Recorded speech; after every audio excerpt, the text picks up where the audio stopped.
Chris Serlin.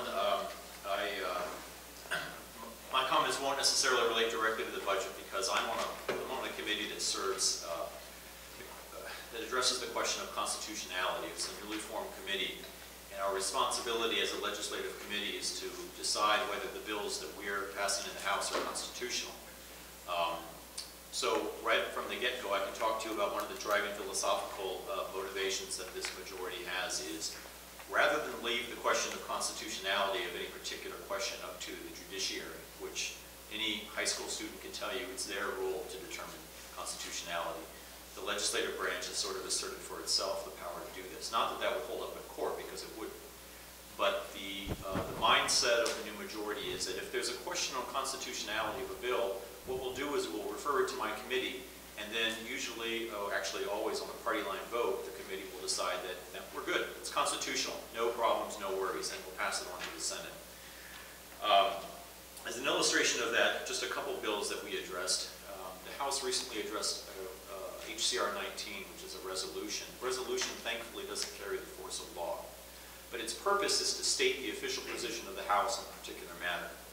And I spoke on the floor against this resolution because the resolution itself, the language of the resolution, was taken almost verbatim from something called the Ordinance of Nullification, which was written, passed by the South Carolina legislature in the year 1832, when they were angry with Andrew Jackson and his presidency over the question of federal law versus states' rights. And this is a big states' rights legislature.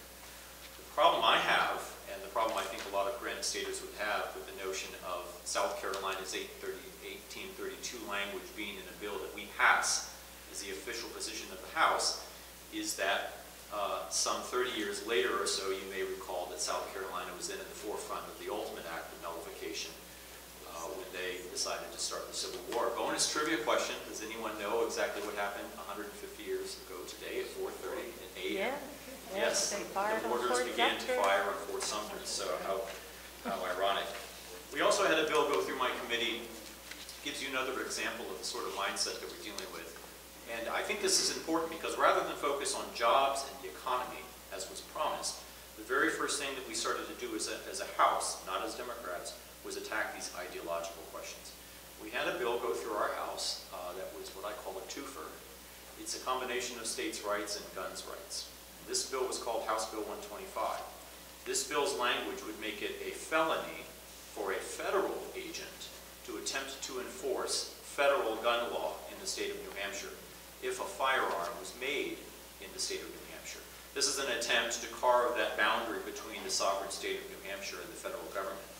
The biggest problem that posed for me is that it's a federal crime to conspire to prevent a federal agent from enforcing their duties. So quite literally, the entire Republican House membership who voted for this bill could arguably be charged with a federal crime. We've been working very hard to pass legislation to reject federal funding, which Jim Powers just talked about a second ago. The argument is that the federal government has no right, no constitutional right to direct any sorts of projects or money to the state. Big problem there is a lot of that money supports a lot of workers in our state. We do a lot of things with that money. We repair roads, we repair bridges, we do environmental projects, and the list goes on. If we reject that money for purposes of making an ideological statement, we take away all of those jobs, and then of course there's the trickle-down effect of all of the salaries that those people would have earned. Does that say 10 minutes? Because I have a this legislative body has asserted for itself a position of sort of supremacy over the executive and the judiciary. They don't have a lot of respect for the two other branches of government. I grew up believing that the branches are co-equal, and that's what the Constitution says, and that's what New Hampshire's Constitution says, Article 1, Article 37. We passed a bill that would mandate that the Attorney General take action against the Affordable Care and Protection Act. And that's not the sort of thing that we should be focusing on when people are not working, people don't have jobs, and people don't have health care. It also says that it shows a fundamental misunderstanding of our Constitution. In short, the legislature has demonstrated a very not real-world, pre-Civil War manner of thinking in terms of how they want to attack policy choices. They're not focused on jobs and the economy. They are focused on making ideological points with the voters. So thank you for your time. Sorry I didn't have anything a little sexier to say about the budget.